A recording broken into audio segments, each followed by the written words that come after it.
আসসালামু আলাইকুম রহমতুল্লাহি ওবরাকাতুহ নাহমাদুহু ওয়া নুসাল্লি আলা রাসূলিহিল কারীম আম্মা বা'দু ফাআউযু বিল্লাহি মিনাশ শাইতানির রাজীম বিসমিল্লাহির রহমানির রহিম। রাসেল নামে এক ভাই প্রশ্ন করেছেন, শহীদ কারা? ইদানিং অনেকের মৃত্যুর পর তাদেরকে শহীদ বলে আখ্যা দেয়া হয়। ব্যাপারটি কতটুকু সঠিক বলবেন কি? প্রিয় ভাই, রাসেলের উত্তরে আমরা বলতে চাই যে এ পৃথিবীতে আল্লাহর দ্বীনকে বাস্তবায়ন করতে যেয়ে অথবা বিজয়ী করতে যেয়ে কাফেরদের বিরুদ্ধে সশস্ত্র সংগ্রামে যে মুমিন ব্যক্তি নিহত হয় তাকে শহীদ বলে। আমি আবারও বলছি, আল্লাহর জমিনে আল্লাহর দ্বীনকে বিজয়ী করতে যেয়ে কাফেরদের বিরুদ্ধে সশস্ত্র সংগ্রামে যে মুমিন ব্যক্তি নিহত হয় তাকে শহীদ বলা হয়। সহিহ বুখারীর বর্ণনায় এসছে যে সাহাবারা আল্লাহ রাসূল সাল্লাল্লাহু আলাইহি সাল্লামকে জিজ্ঞেস করেছিলেন যে, হে আল্লাহ রাসূল, কারা আল্লাহ রাস্তায় জেহাদ করছে এটা আমরা কিভাবে বুঝবো? তার উত্তরে আল্লাহর হাবিব সাল্লাল্লাহু আলাইহি ওয়াসাল্লাম বলেছিলেন, মান কাতালা লিতাকুনা কালিমাতুল্লাহি হিয়াল উলিয়া ফাহুয়া ফি সাবিলিল্লাহ।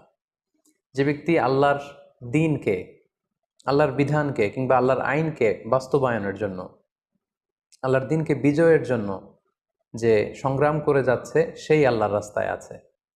আর সে আল্লাহর রাস্তায় থাকা অবস্থায় যদি কেউ মৃত্যুবরণ করে বা নিহত হয় তাকেই ইসলাম শহীদ বলে ঘোষণা করেছে। তবে সেক্ষেত্রে একটি শর্ত রয়েছে, সেটি হচ্ছে দুন আগারাদিন মিন আগারাদিদ দুনিয়া। দুনিয়ার কোনো কারণে, দুনিয়ার কোনো লোভে পড়ে, দুনিয়ার কোনো স্বার্থের জন্য যদি কেউ আল্লাহ রাস্তায় জেহাদ করে মৃত্যুবরণও করে, সে শহীদের কোনো মর্যাদা বাদাম আল্লাহ তাআলার কাছে নেই। কারণ আমরা হাদিস থেকে জেনেছি অনেক শহীদ কিয়ামতের ময়দানে আল্লাহ তাআলা তাদেরকে জাহান্নামে ফেলে দিবেন। আল্লাহ বলবেন যে, তুমি তো দুনিয়াতে জেহাদ করেছিলে যে মানুষ তোমাকে বীর বলবে, মানুষ তোমাকে সাহসী বলে ঘোষণা দিবে, বাহাবা পাওয়ার জন্য তুমি জেহাদে অংশগ্রহণ করেছিলে এবং সেখানে নিহত হয়েছ। তো তুমি নিহত হওয়ার পরে মানুষ তো তোমাকে বীর বলেছে, বাহাবা দিয়েছে, সাবাস বলেছে, যে কারণে তুমি এই জেহাদে অংশগ্রহণ করেছো সেটা দুনিয়াতেই তুমি পেয়েছো। তো আমার কাছে তুমি কি চাও? আমার কাছে তোমার জন্য কিছু নেই। Go to the hell fire, জাহান্নামে যাও। তাকে আল্লাহ তাআলা উপর করে জাহান্নামে নিক্ষেপ করবেন।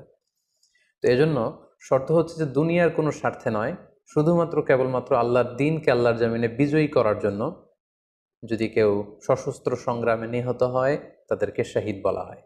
এখন প্রশ্ন হচ্ছে, যারা কাফেরদের বিরুদ্ধে জেহাদ করতে যেয়ে যুদ্ধে নিহত হলো তারা শহীদ, তারা ছাড়া কি আর কেউ শহীদ হতে পারবে না? এই প্রসঙ্গে আমরা বলবো যে